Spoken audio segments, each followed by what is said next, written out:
Hello everybody, welcome. Look here, it's not yet sunny, but it'll do for sure. We're gonna read George MacDonald's At the Back of the North Wind, and he was C.S. Lewis's spiritual mentor. C.S. Lewis, the guy that wrote the Narnia books, that was best friends with Tolkien, J.R. Tolkien, said that every one of his books he quotes directly or indirectly George MacDonald. And we've seen it a lot already in this book. Sometimes I've pointed it out. Sometimes I just keep reading for us. And you can find it. All right, so let's just begin. The ocean's right there, but the clouds are over it. So right there. And we got Leia with us. I hope she was on the screen. I just turned it around. All right. So welcome. This is just a time to enter into the story. George MacDonald he cleanses our souls and helps us. Anyway, I don't want to say too much because I don't want us always to be consumers. Let's just be present with the story and what it's bringing to us today. God wants to always heal us in every moment. Bring healing and love.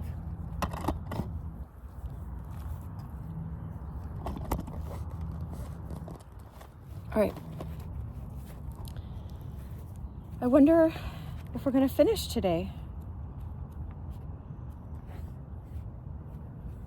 We might finish today.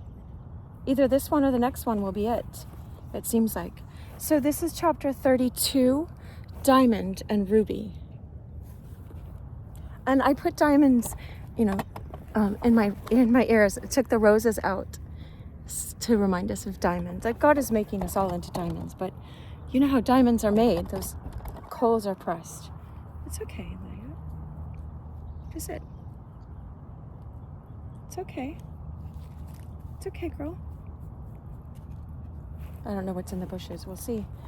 All right, Diamond and Ruby. And those are the names of the two horses too.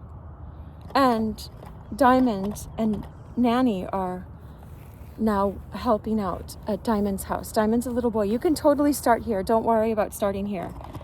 Even though we're ending, don't ever worry about that. Like God, there's a verse that says we prophesy in part. So God will give us different parts. So sometimes he'll give us the end part before the beginning and all sorts of different parts. And just keep trusting that God will put those pieces together no matter what it looks like with your physical eyes. Just a word to the wise. It's a pro tip from much pain and toil. I had to climb Mount Everest to get that information that I just shared with you so easily. But anyway, take it or leave it. Okay. So it was Friday night, and Diamond, like the rest of the household, had very little to eat that day because they were running out of money, because you'll see Mr. Coleman had been gone for a long time. And he didn't mean to be. I don't think. We'll see. You can tell in how he gave them his horse Ruby, but then they had and Nanny to take care of. But then they had to take care of another horse and feed it and take care of another girl. But she was helping with the new baby too. Diamond has a little baby sister, I think. All right, so here you go. It's okay. Yeah. Oh, she's got something in her tail. Hold on. She got a brush. Oh, hold on. I got it. There we go. It's okay. Good girl. Okay. It was Friday night, and Diamond, like the rest of the household, had very little to eat that day. The mother would always pay the week's rent before she laid out anything, even on food. Oh, wow. Look at that. She paid her debts first. His father had been very gloomy, so gloomy that he had actually been cross to his wife. Wow, you can't imagine Diamond's father doing that. It's a strange thing how the pain of seeing the suffering of those we love will sometimes make us add to their suffering by being cross with them. Wow. This comes of not having faith enough in God, and it shows how necessary this faith is, for when we lose it, we lose even the kindness which alone can soothe the suffering. When people are suffering, instead of being cruel to them, we can be kind to them, even in the midst of their suffering. And even if we can't help them, we don't have any physical means to help them, just your kindness is so helpful in their own pain. Anyway, I won't moralize, and I'm sure he's not. He's just saying this comes from a lack of faith. For when we lose it, we lose even the kindness which alone can soothe the suffering. Diamond, in consequence, had gone to bed very quiet and thoughtful, a little troubled indeed. It had been a very stormy winter, and even now, when the spring had come, the north wind often blew. When Diamond went to his bed, which was in a tiny room in the roof, he heard it like the sea moaning. And when he fell asleep, he still heard the moaning. All at once, he said to himself, "Am I awake or am I asleep?" That's a really good question to ask yourself. But he had no time to answer the question, for there was the north wind calling him. His heart beat very fast. It was such a long time since he had heard that voice. He jumped out of bed and looked everywhere, but could not see her. "Diamond, come here," she said again and again, but where the here was he could not tell. To be sure, the room was all but quite dark, and she might be close beside him. "Dear North Wind," said Diamond, "I want so much to go to you, but I can't tell where." Wow. "Come here, Diamond," was all her answer. Diamond opened the door and went out of the room and down the stair and into the yard.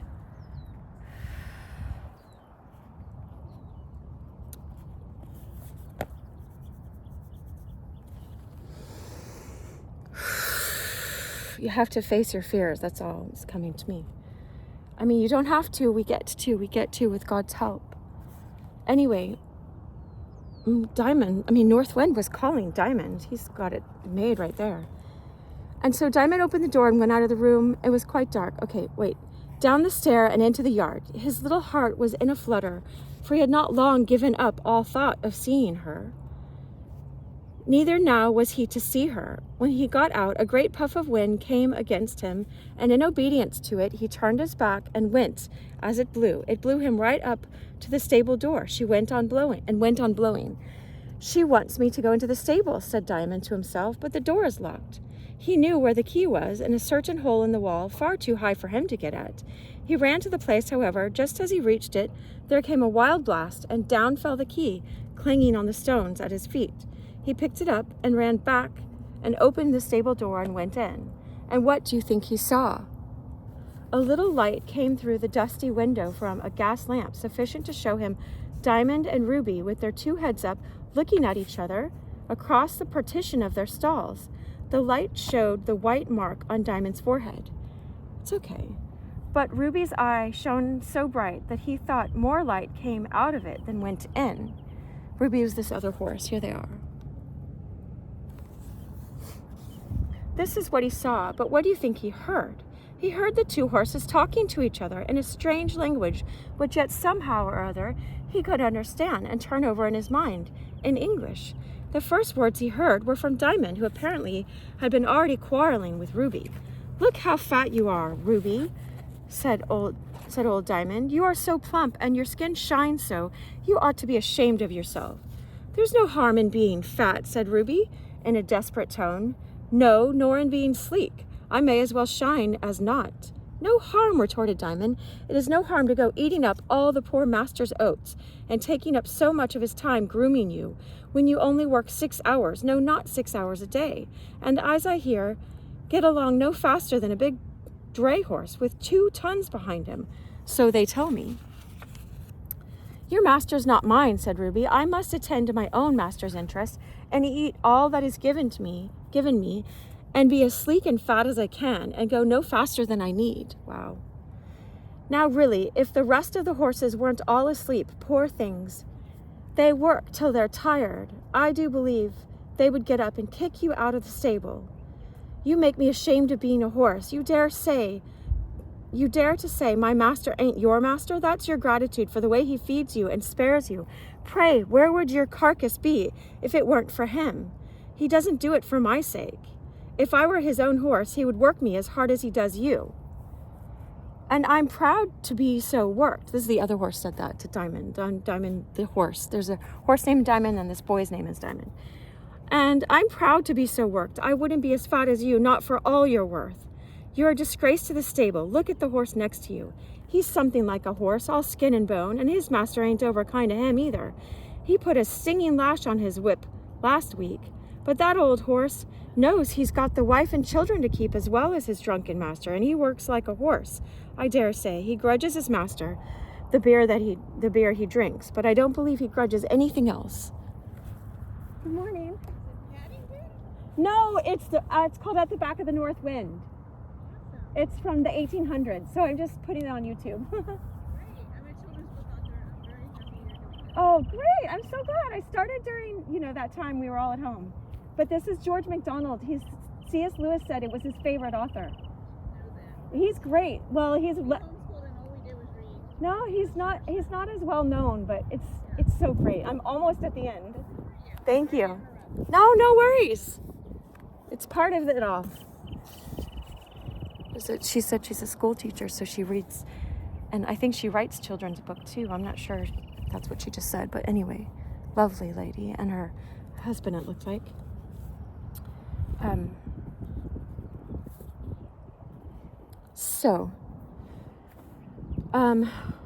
I'm okay. So I dare say he grudges his master the beer that he drinks, because he ought not to be spending the money on that when he's starving his horse, obviously, and his wife and child are starving. But I don't believe he grudges anything else. Well, I don't grudge yours, and what he gets by me, said Ruby. Gets, retorted Diamond. What he gets isn't worth grudging. It comes to next to nothing. What with your fat and your shine, because she keeps eating all the oats, and their family's not eating. Well, at least you ought to be thankful you're the better for it. You get a 2 hours rest a day out of it. I thank my master for that, not you, you lazy fellow. You go along like a buttock of beef upon the castors, you do. Ain't you afraid I'll kick if you go on like that, Diamond? Kick? You couldn't kick if you tried. You might have your rump up half a foot, but for lashing out, oh, if you did, you'd be down on your belly before you could get your legs under you again. It's my belief, once out, they'd stick out forever. Talk of kicking, like he's threatened it. But he's been using the master, this horse has. It's coming out now.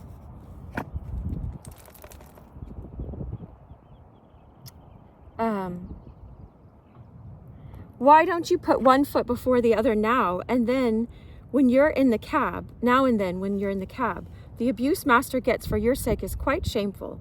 No decent horse would bring it on him. Depend upon it, Ruby, no cabman likes to be abused any more than his fare.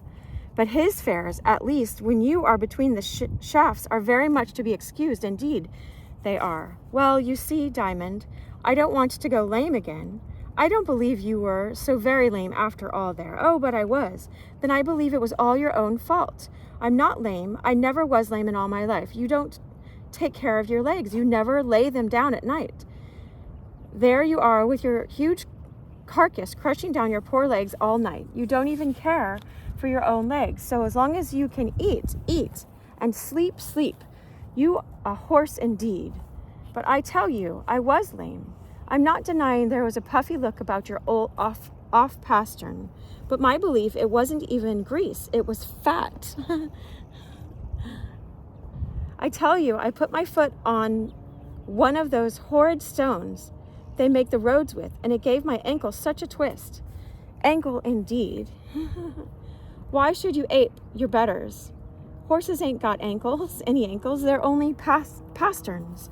And so long as you don't lift your feet better, but fall asleep between every step, you'll run a good chance of laming all your ankles, as you call them, one after another. It's not your lively horse that comes to grief in that way. It's not your lively horse that comes to grief in that way. Oh my gosh, Leia, somehow her leash got loose. Hold on, no, not loose, but like, come here, Leia, come here. It was locked, and then it got unlocked. Leia, hold on.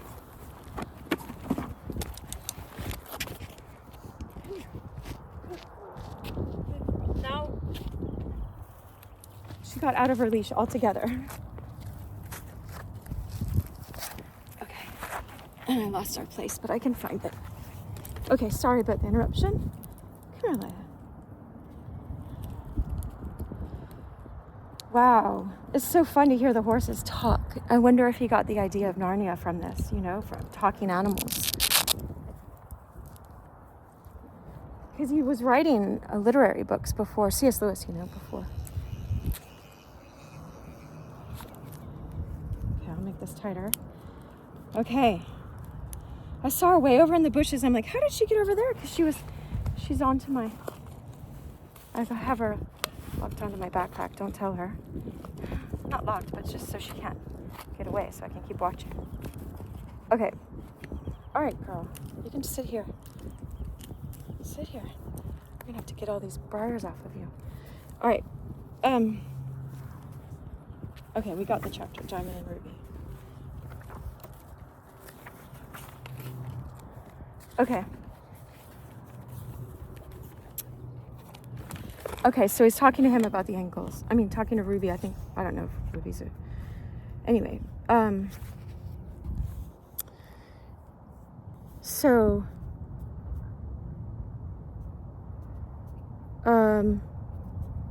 if you don't lift up your ankles and you'll feel better if you don't fall asleep between every step. You know what I mean? Basically, if you don't, you'll run a good chance of laming all of your ankles. Whoa, as you call them, one after another. Hold on. This is funny. This is just how it is. All right.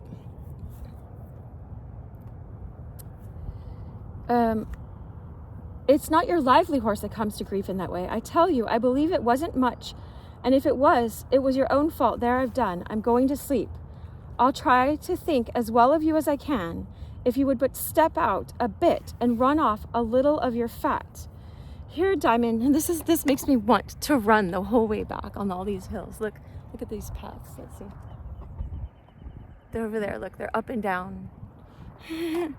Remember, were you on my video where I don't think it was one of these, where this elderly lady, she's amazing, maybe 20 years older than me. I don't know, or more, but, or less.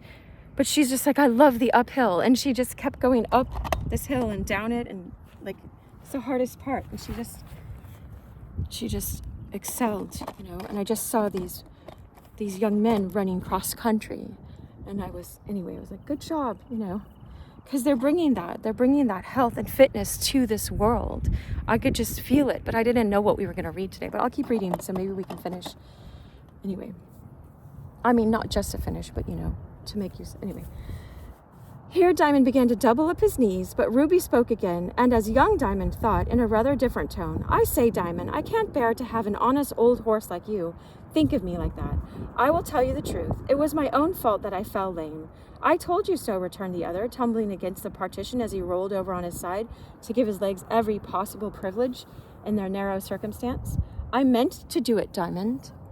At the words, the old horse arose with a scramble like a thunder, shot his angry head and glaring eye over into Ruby's stall and said, Keep out of my way, you unworthy wretch, or I'll bite you, you, a horse. Why did you do that? Because I wanted to grow fat. You grease tub, oh my teeth and tail. I thought you were a humbug. Why did you want to grow fat? There's no truth to be got out of you, but by cross-questioning. You ain't fit to be a horse. Because once I am fat, my nature is to keep fat for a long time, and I didn't know when master might come home and want to see me. You conceited, good-for-nothing brute. You're only fit for the knacker's yard. You wanted to look handsome, did you? Hold your tongue, or I'll break my halter and be at you with your handsome fat. Never mind, Diamond, you're a good horse. You can't hurt me, can't hurt you. Just let me once try. No, you can't. Why then? Because I'm an angel. What's that? Of course you don't know. Indeed I don't. I know you don't. An ignorant, rude old human horse like you couldn't know it. But there's young Diamond listening to all we're saying, and he knows well enough. There are horses in heaven for angels to ride upon, as well as other animals, lions and eagles and bulls, in more important situations. Wow. That's in the Narnia books. C.S. Lewis has in The Lion, the Witch, and the Wardrobe. He said the horses usually aren't ridden, but only on special occasions, like wars. There's the line right from this book. You believe it? Leia! Shh. It's okay. Yeah, you don't need to protect me here, right? In that way, it's good. They're friends. They're friendly. Come on. Good girl. Good girl. Thank you for protecting. Good girl. Glad I had her on a leash. You saw her. Anyway. Have fun. All right. Okay, so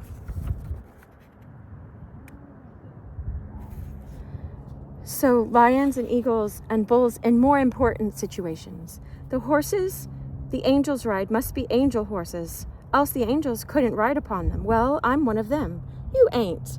Did you ever know a horse tell a lie? Never before, but you've confessed to shamming lame. Nothing of the sort. It was necessary I should grow fat, and necessary that good Joseph, your master, should grow lean. I could have pretended to be lame, but that no horse, least of all an angel horse, would do.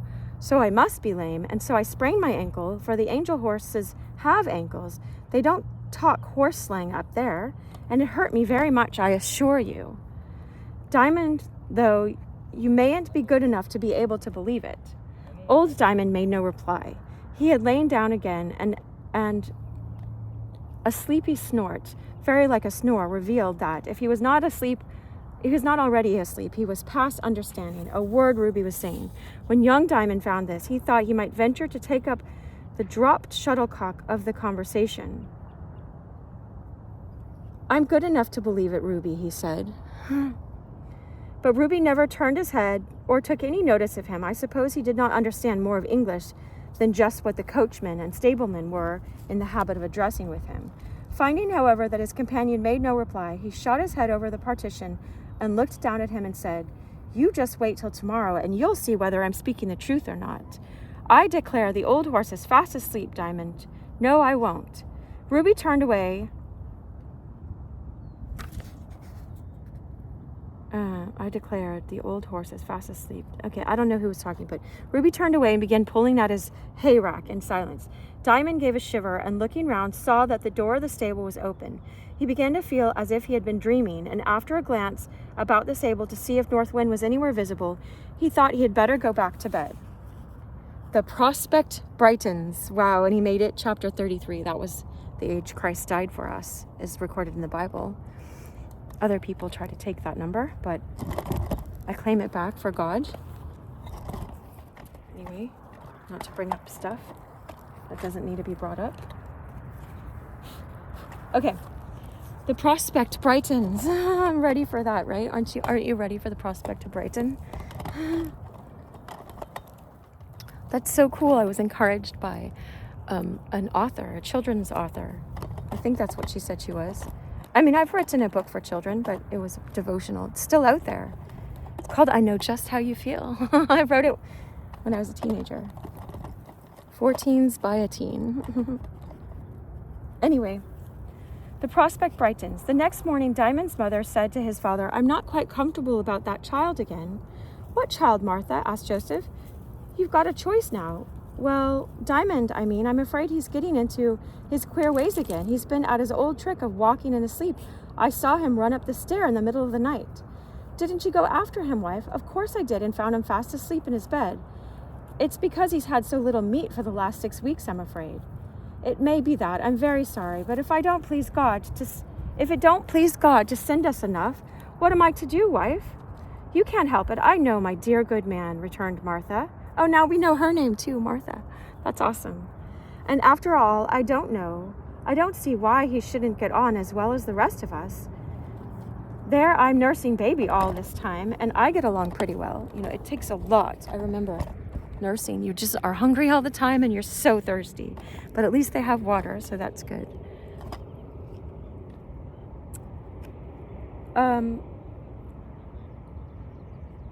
I'm sure to hear the little man singing. You wouldn't think there was much amiss with him, because Diamond's always singing for everybody, right? He gets tunes. He's a prophet. See, anyway, I just put 2 videos out about prophets and how the word applies to people that sing as well. Not maybe all people, but anyway, maybe. for in a way, because we're all made in the image and likeness of God. So we're all accessing the divine realms. Anyway, God works all for good for those who are called according to his purpose. All right.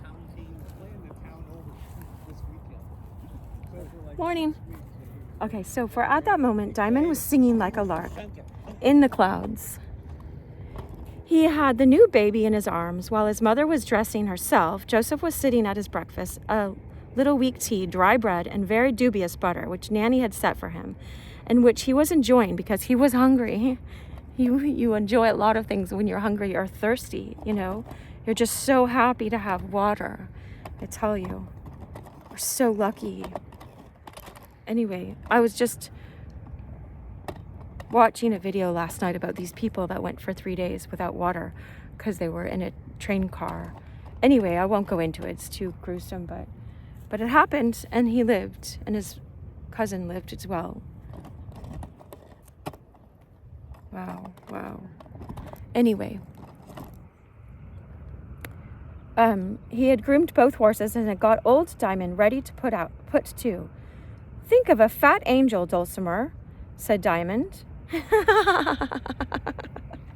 Diamond's singing to the baby and saying that. The baby had not been christened yet, but Diamond, in reading his Bible, because he learned how to read, right, had come upon the word Dulcimer and thought it so pretty that even after he called his sister, ever after that, he called his sister Dulcimer.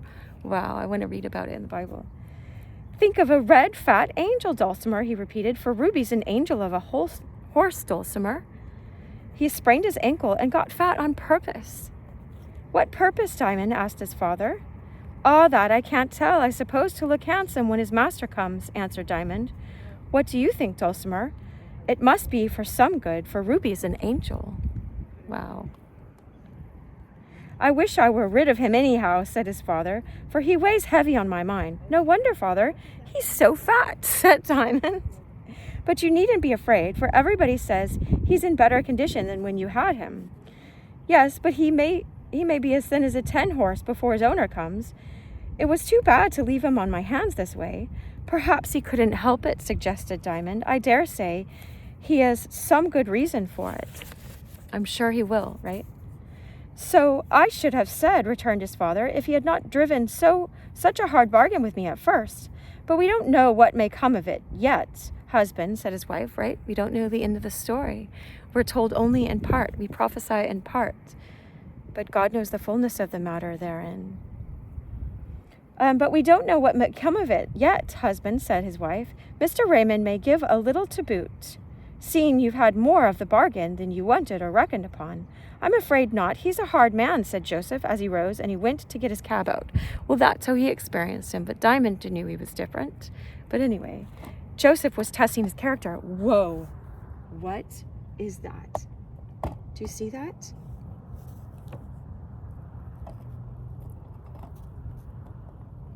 I don't know if I have it on the screen. Anyway, it's a giant bug. Giant.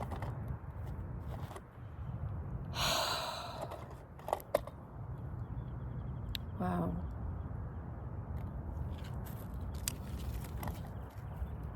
Thank you, Leia.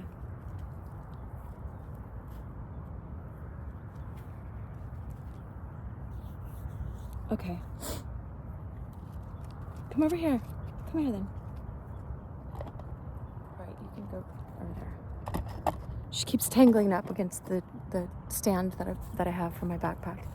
Okay.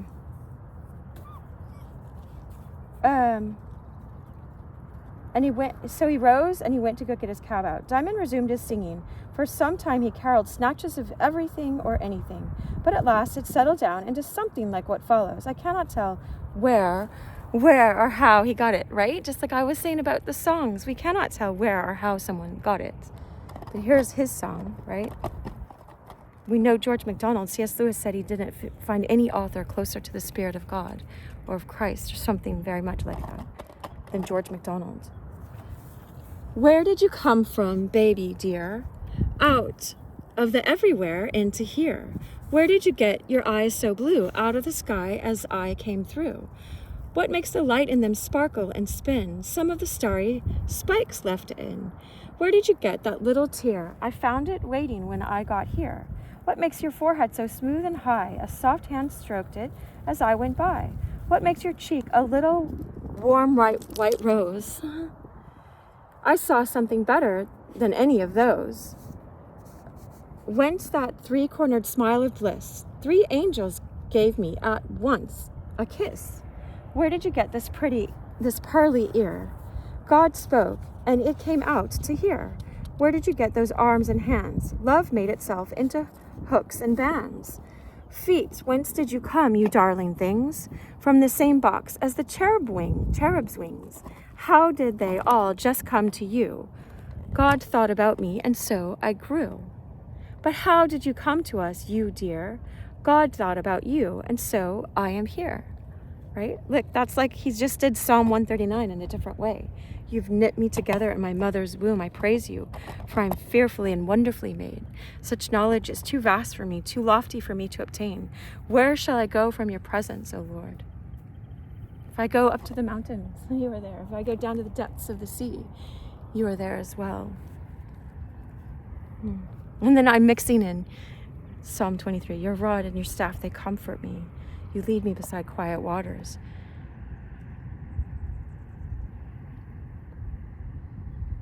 You prepare a table before me in the presence of my enemies. Anyway, all the Psalms, they just mix together. Anyway, you never made that song, Diamond, said his mother. No, Mother, I wish I had.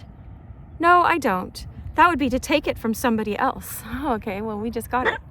But it's mine for all that. What makes it yours? I love it so, right? Just like when we love these songs and we cover them. Leia. Good girl. Shh, shh, shh. Good girl. Come on, they're friends. Those are friends. Oh no, she's got more. Sorry. Shh, shh, shh, shh, shh. Okay. So, I wish I had because I love it so, right? She shouldn't say because. Look, there's the dog. Oops. I try not to get other people in. Oops. Well, not that you can identify them. Anyways. Does loving a thing make it yours? I think so, Mother. At least more than anything else can. If I don't love baby, which couldn't be, because he loves her so much. She wouldn't be mine a bit, but I do love baby, and baby is my very own dulcimer. The baby's mine, Diamond. That makes her the more mine, Mother. How do you make that out? Because you're mine, Mother.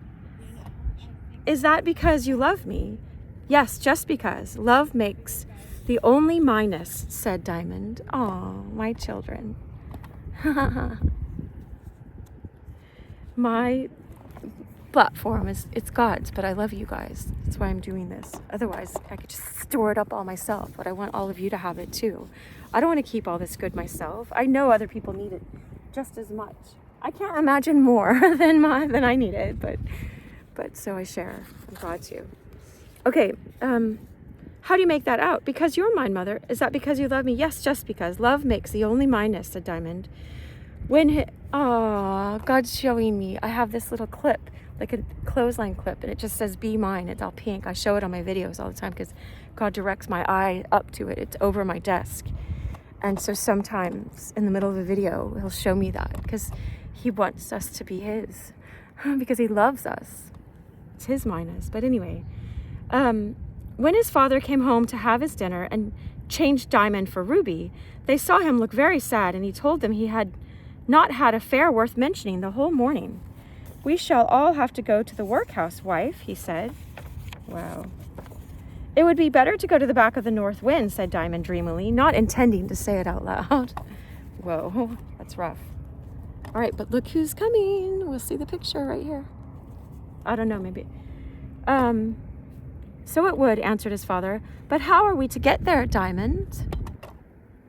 We must wait till we're taken, returned Diamond. Before his father could speak again, a knock came to the door, and in walked Mr. Raymond with a smile on his face. Joseph got up and received him respectfully, but not very cordially. He'd been taking care of his fat horse. We get fat on many things. It's not body shaming at all. It's when we indulge ourselves in this world and we do like the prodigal son and eat up all of our inheritance instead of using it for good. We dissipate ourselves, and then we're making other people starve that we ought to be loving, and we're looking at the pig's food, wanting that, and we could just return to the Father, return to the ways of righteousness. That's Matthew 6:33. Jesus taught us that. Seek first the kingdom of God. Look at this. And his righteousness. And then all these things shall be added to you as well. They're all added to you. It's okay. Come here, Leia. Leia, come here. Do you see a bunny or something? Come here. Come here. Okay, here's Mr. Raymond. Hi. I'm just reading a book for YouTube, so. Oh, that's like reading to your dog. I know, right? Yeah. And They do with the kids. oh yeah. Well, and to whoever gets to watch this. All right. So Joseph got up and received him respectfully, but not very cordially. Martha set a chair for him, but he would not sit down. He says, "You are not very glad to see me," he said. And to Joseph, "You don't want to part with the old horse. Indeed, sir, you are mistaken there." What with anxiety about him and bad luck, I've wished I were rid of him 1,000 times. It was only to be for 3 months, and here it's 8 or 9, right? It's always more than you expected. I can tell you that. "I'm sorry to hear such a statement," said Mr. Raymond. "Hasn't he been of service to you?" "Not much, not with his lameness." "Ah," said Mr. Raymond hastily. "You've been laming him, have you? That accounts for it. I see. It wasn't my fault, but he's all right now. I don't know how it happened, but he did it on purpose," said Diamond. "He put his foot on a stone just to twist his ankle." "How do you know that, Diamond?" said his father, turning to him. "I never said so, for I could not think how it came." "I heard it in the stable," said Diamond. "Let's have a look at him," said Mr. Raymond. "If you'll step into the yard," said Joseph, "I'll bring him out." They went, and Joseph, having first taken off his harness, walked Ruby into the middle of the yard. "Why," said Mr. Raymond, "you've not been using him well." "I don't know what you mean by that, sir. I didn't expect to hear from you. He's sound in wind and limb, and as sound as a barrel." "But as big, you might add. Why, he's as fat as a pig. You don't call that good usage?" Joseph was too angry to make any answer. You've not worked him enough, I say. That's not making a good use of him. That's not doing as you've been done by. I shouldn't be sorry if I was served the same, sir. He's too fat, I say. There's a whole month I couldn't work him at all, and he did nothing but eat his head off. He's an awful eater. I've taken the best part of 6 hours a day out of him since, but I'm always afraid of his coming to grief again, and so I couldn't make the most even of that. I declare to you, sir, when he is between the shafts, I sit on the box as miserable as if I'd stolen him. He looks all the time as if he was bottling up of complaints to make of me the minute he sets eyes on you again.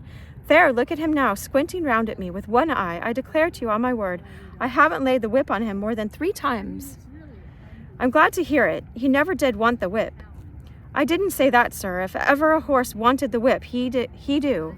He brought me to beggary almost with his snail's pace. I'm very glad you've come to rid me of him. I don't know that, said Mr. Raymond. Suppose I were to ask you to buy him off me cheap.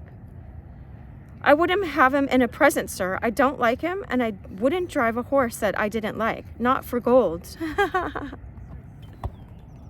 Wow.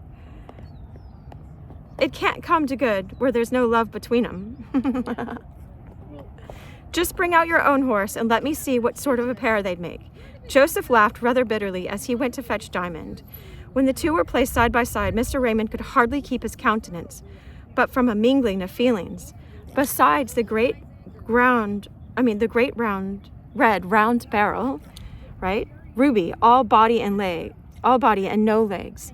Diamond looked like a clothes horse with skin thrown over it. There was hardly a spot on him where you could not descry some sign of a bone underneath. Gaunt and grim and weary he stood, kissing his master and heeding no one else. I must say, returned Joseph, throwing an arm round his horse's neck, that the remark had better have been spared, sir. The horse is worth 3 of the other now. I don't think so. I think they make a very nice pair. If the one's too fat, the other's too lean. So that's all right. And if you won't buy my ruby, I must buy your diamond. Thank you, sir, said Joseph in a tone implying anything but thanks. That's awesome. There's a bunch of women bikers. We'll see them go by probably. You don't seem to like the proposal, said Mr. Raymond. I don't, returned Joseph. I wouldn't part with my old diamond for his skin as full of nuggets as if bones. Oh, like golden nuggets? I don't know. Who said anything about parting with him?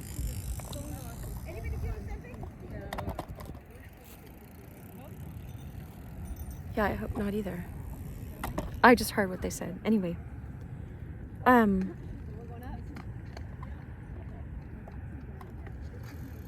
Who said anything about parting with him? You did now, sir. No, I didn't.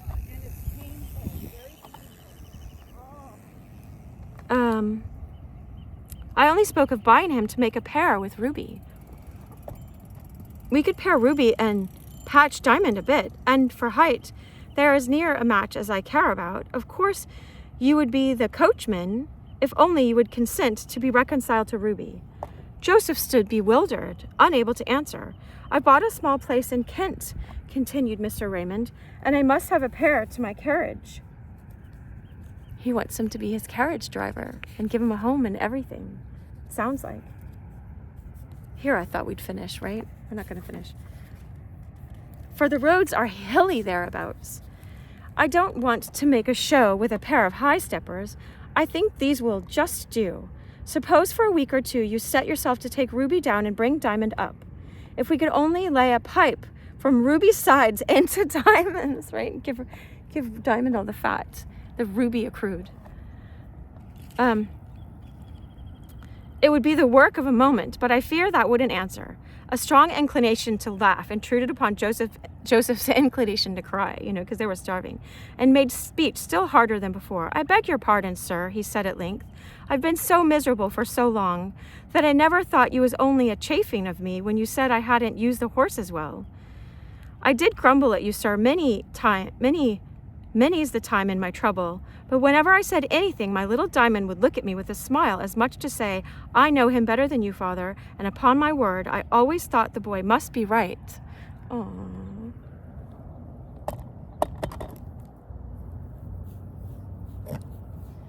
Will you sell me old Diamond, then? I will, sir, on one condition, that if you ever want to part with him or me, you give me the option of buying him. I could not part with him, sir. As to who calls him his, that's nothing, for as Diamond says, it's only loving a thing that can make it yours, and I do love old Diamond, sir, dearly.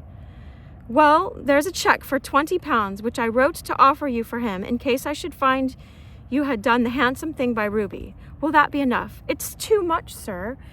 His body ain't worth it, shoes and all. It's only his heart, sir, that's worth millions. But his heart'll be mine all the same, so it's too much, sir. I don't think so, said I wonder how much that is back then, right? We'll find out maybe. Hold on, I've got an itch. The sun's on my head.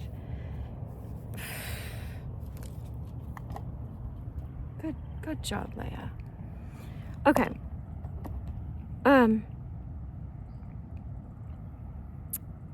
I don't think so. It won't be, at least, by the time we've got him fed up again. You take it and welcome. Just go on with your cabbing for another month.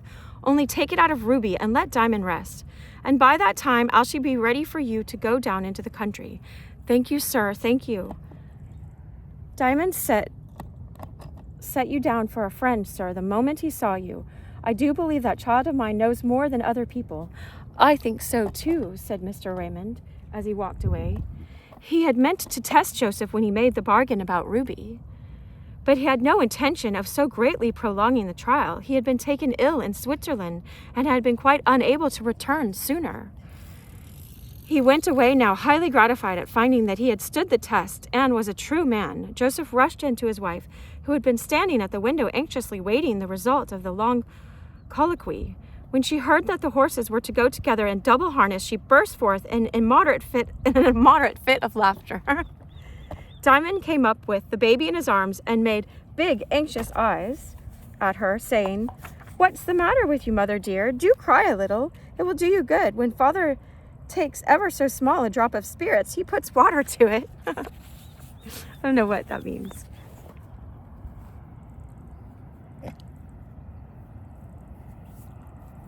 All right, but anyway, "You silly darling," said his mother.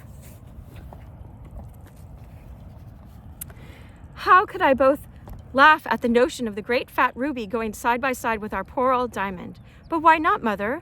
What a month's oats and nothing to do. Diamond will be nearer Ruby's size than you will father's. I think it's very good for different sorts to go together. Now Ruby will have a chance of teaching Diamond better manners." "How dare you say such a thing, Diamond," said his father angrily. "To compare the two for manners, there's no comparison possible. Our Diamond's a gentleman." "I don't mean to say that he isn't, father. For I dare say some gentlemen judge their neighbors unjustly. That's all I mean. Diamond shouldn't have thought..." Oh, shoot. Hold on. Maybe it was just the plant.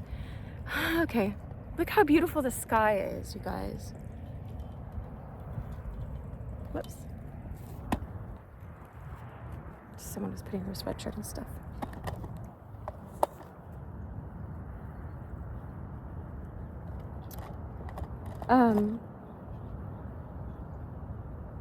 I don't mean to say he isn't a gentleman of a horse, right, father? For I dare say some gentlemen judge their neighbors unjustly. That's all I mean. Diamond shouldn't have thought such bad things of Ruby. He didn't try to make the best of him. How dare you say that, pray? I heard them talking about it one night. Who? Why, Diamond and Ruby. Ruby's an angel. Joseph stared and said no more. For all his new gladness, he was very gloomy as he reharnessed the angel, for he thought his darling Diamond was going out of his mind. He could not help thinking rather differently, however, when he found the change that had come over Ruby. Considering his fat... I've got ants on me. Not very many, though. He exerted himself amazingly and got over the ground with incredible speed, so willing, even anxious as he was to go now, that Joseph had to hold him quite tight. Then, as he laughed at his own fancies, a new fear came upon him, lest the horse should break his wind and Mr. Raymond have good cause to think he had not been using him well. He might even suppose that he had taken... Oh, get off. Hold on, there's a bug. Go ahead. There. I let him loose. He flew onto me. Okay. And Mr. Raymond have good cause to think he had not been using him well. He might even suppose that he had taken advantage of his new instructions to let out upon the horse some of his pent-up dislike, whereas in truth it had so utterly vanished that he felt as if Ruby too had been his friend all the time. You know, because the owner, when he came back, even though he'd come back, 6 months later or 5 months later, he saw his horse all fattened up, so that there's no way he could have said that Joseph had misused his horse, right? Because, anyway, so this is chapter 34, XXXVIV, maybe, anyway. In the country, Roman numerals. Before the end of the month, Ruby had got respectably thin and Diamond respectably stout. They really began to look fit for the double harness. Because they have to be evenish. Joseph and his wife, wow. Jesus says, "Take my yoke upon you, for my yoke is easy and my burden is light." So God carries the yoke with us. And if we're too fat and indulged upon this life, he'll lean us out all right, fat in our spiritual makeup, and he helps us with our physical body too. I know that because I went from a size 12 to a size 4 now, but still sometimes, there's, anyway, God will help us with all the inside fears and the outside stuff. But before the end of the month, Joseph and his wife had got their affairs in order and everything ready for migrating at the shortest notice, and they felt so peaceful and happy that they judged all the trouble they had gone through well worth enduring. As for Nanny, she had been so happy ever since she left the hospital that she expected nothing better and saw nothing attractive in the notion of the country. At the same time, she had not the least idea of what the word country meant, for she had never seen anything about her but streets and gas lamps. Besides, she was more attached to Jim than to Diamond. Jim was a reasonable being. Maybe that's the first name of Mr. Coleman, right? He took care of her in the hospital. Jim was Jim was her friend. Jim was our friend that was on the street. And so she said she's going to miss him, probably. Jim was a reasonable demon. Diamond, in her eyes, at best, only an expostulation would ever bring to talk sense, not to say think. So they called him God's baby because they thought he was a little off in his head, but really he's always talking to God. So he seems off from this world, of course, whatever. Bit of a one-off, right? So Diamond, in her eyes, was at best only an amiable, overgrown baby. It's like Jesus said, you must become like a little child, but as wise as a serpent, innocent as a dove, right? Anyway, overgrown baby whom no amount of expostulation would ever bring to talk sense, not to say think it. Now that she could manage the baby as well as he, she judged herself altogether his superior. Towards his father and mother, she was all they could wish. She learned how to be a good nanny to babies. Diamond, that's her name too, Nanny. That's funny. Wow. She became the best of her name. They taught her, Martha and Joseph, Diamond's parents, taught her how to take care of babies so that she could help other moms and make a living as well and help the moms. Diamond had taken a great deal of pains and trouble to find Jim and had at last succeeded through the help of the tall policeman who was glad to renew his acquaintance with the strange child. Jim had moved his quarters and had not heard of Nanny's illness till some time after she was taken to the hospital, where he was too shy to go and inquire about her. But when at length she went to live with Diamond's family, Jim was willing enough to go and see her. It was after one of his visits, during which they had been talking of her new prospects, that Nanny expressed to Diamond her opinion of the country. There ain't nothing in it but the sun. Oh, wow, my head is on fire. Okay, maybe I move. Okay. But the sun and the moon.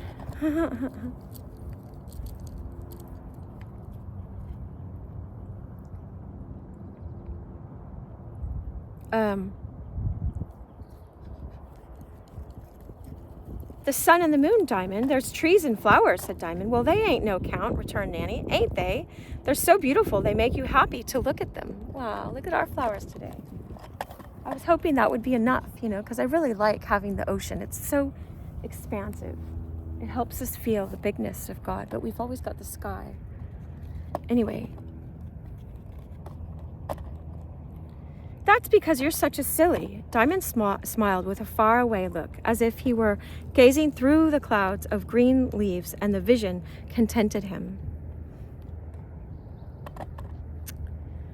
But he was thinking with himself what more he could do for Nanny, and the same evening he went to find Mr. Raymond, for he had heard that he had returned to town. "Ah, how do you do, Diamond?" said Mr. Raymond. "I'm glad to see you." And he was indeed, for he was grown very fond of him. His opinion of him was very different from Nanny's. "What do you want now, my child?" he asked. "I'm always wanting something, sir," answered Diamond. "Well, that's quite right. So long as what you want is right. Everybody is always wanting something, only we don't mention it in the right place often enough. What is it now?" Wow. "Well, there's a friend of Nanny's, a lame boy called Jim." "I've heard of him," said Mr. Raymond. "Well, Nanny doesn't care much about going to the country, sir." "Well, what has that to do with Jim?" "You couldn't find a corner for Jim to work in, could you, sir?" "I don't know that I couldn't. That is, if you could show good reason for it. He's a good boy, sir. He's so much the better for him. I know he can shine boots, sir. So much the better for us. If you want your boots shined in the country, don't you, sir?" "Yes, to be sure." "It wouldn't be nice to walk over the flowers with dirty boots, would it, sir?" "No, indeed. They wouldn't like it, would they?" "No, they wouldn't. The Nanny would be better pleased to go, sir. If the flowers didn't like dirty boots to walk over them, Nanny wouldn't mind going to the country. Is that it?" "I don't quite see it." "No, sir, I didn't mean that. I meant if you would take Jim with you to clean your boots and do odd jobs, sir, the Nanny would like it better. She's so fond of Jim." "Now you come to the point, Diamond. I see what you mean exactly. I will turn it over in my mind. Could you bring Jim to see me? I will try, sir, but they don't mind me much. They think I'm silly, added Diamond with one of his sweetest smiles. What Mr. Raymond thought, I dare hardly attempt to put down here. But one part of it was that the highest wisdom must ever appear folly to those who do not possess it. Do your best not to feel sorry for yourself, though the whole world mistake who you are. Give it to God, and God will give you so much more in return. All right.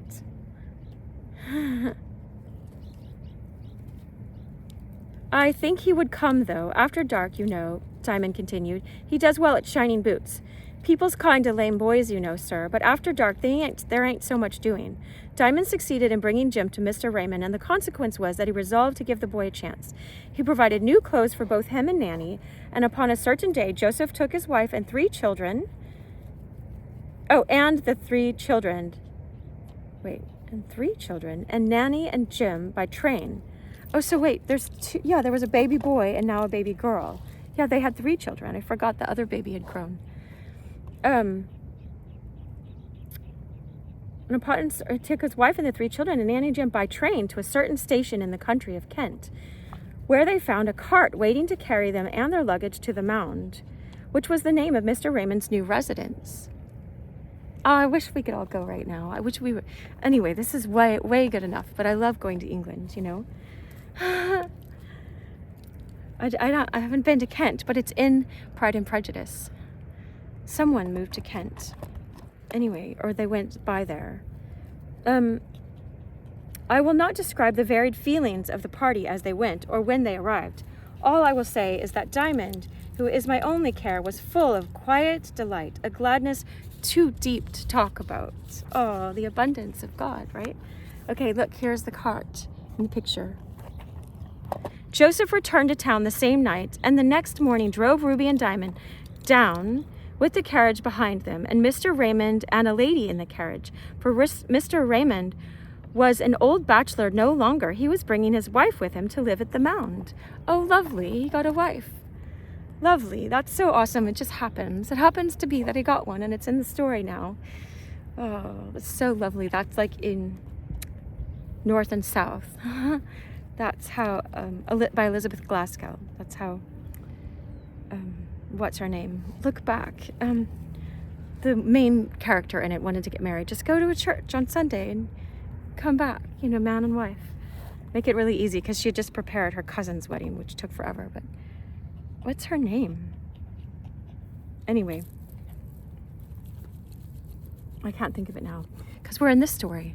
Joseph returned to town. Okay, so he was bringing his wife with him to live at the Mound. The moment Nanny saw her, she recognized her as the lady who had lent her the ruby ring. That ring had been given her by Mr. Raymond. Wow, it was her wedding ring. She let Nanny, and it took Nanny to the back of the north wind, or to the back of the moon that time. Anyway, the weather was very hot, and the woods very shadowy. There were not a great many wildflowers, for it was getting well towards autumn, and the most of the wildflowers rise early to be before the leaves, because if they did not, they would never get a glimpse of the sun for them. So they have their fun over and are ready to go to bed again by the time the trees are dressed. But there was plenty of the loveliest grass and daisies about the house, and Diamond's chief pleasure seemed to be to lie amongst them. Wow, look at our daisies, our flowers. Wow. That was his chief pleasure, to lie amongst them, and here we are reading amongst them. I'm going to have to run back because I got here a little late. But not run all the way. I hope not. I'll look at the time. It'll work. So,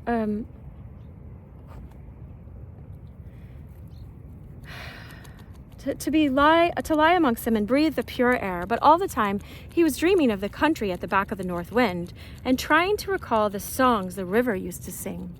Wow. For this was more like being at the back of the north wind than anything he had known since he left it.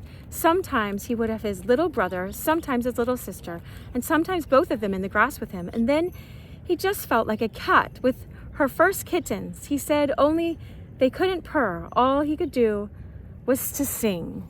There were very different times from those he used to drive the cab, but you must not suppose that Diamond was idle. He did not so much for his mother now, because Nanny occupied his former place, but he helped his father still, both in the stable and in the harness room, and generally went with him on the box, that he might learn to drive the pair of horses, right? And be ready to open the carriage door. Mr. Raymond advised his father to give him plenty of liberty. A boy like that, he said, ought not to be pushed. Joseph assented heartily, smiling to himself at the idea of pushing Diamond. After doing everything that fell to his share, the boy had a wealth of time at his disposal, and a happy, sometimes a merry time it was. Only for 2 months or so, he neither saw nor heard anything of the north wind. Look at this. So that chapter was called In the Country. And so the next chapter is called I Make Diamond's Acquaintance. And it looks like for sure we'll end sadly, right? We never want to end a beautiful book, but God will bring us another one. I trust. In God's hands, I put that. You can pray about it. All right. So, I wish you so much love. I appreciate your presence. Share with like-minded and those that will benefit their souls from this. Much love.